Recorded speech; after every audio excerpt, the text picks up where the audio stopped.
Welcome back. Now, as mentioned earlier, we can also host webinars and meetings using our mobile device.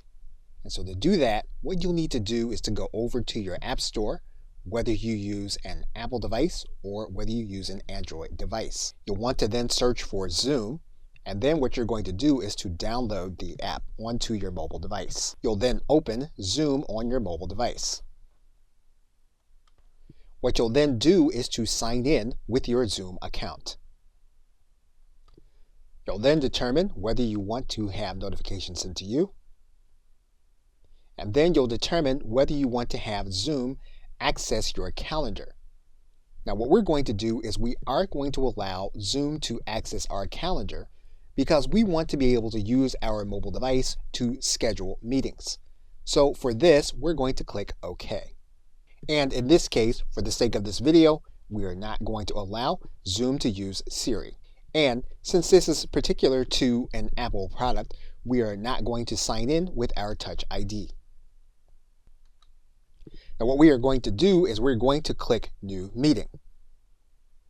And then we're going to click Start a Meeting. Now for the sake of this video, we are not going to allow Zoom to access our camera, but we could for the sake of the video if we needed to be the centerpiece of our presentation. So for now, we're going to click Don't Allow. You'll then need to give Zoom access to your mic. Now you do have some choices. You can invite your mobile contacts to join you on the meeting. And by using the right side menu, we can choose to send this recording to the cloud. We can then choose the content that we are going to be sharing.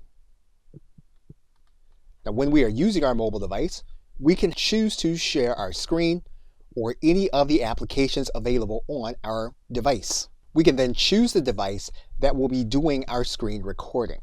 Once we make that choice, we can then click Start Broadcast. And then our content will be sharing. And we will be conducting our webinar using our mobile device. Once we completed this content, what we'll do is we'll come to this menu, and then we'll click the End button. We'll then choose to leave the meeting or end the meeting. We're going to choose to end the meeting. And our meeting will be complete. Now there are some settings that we'll want to take note of, and you'll find them in the settings area. And you're going to want to individualize your experience based on how you want to conduct your mobile meetings.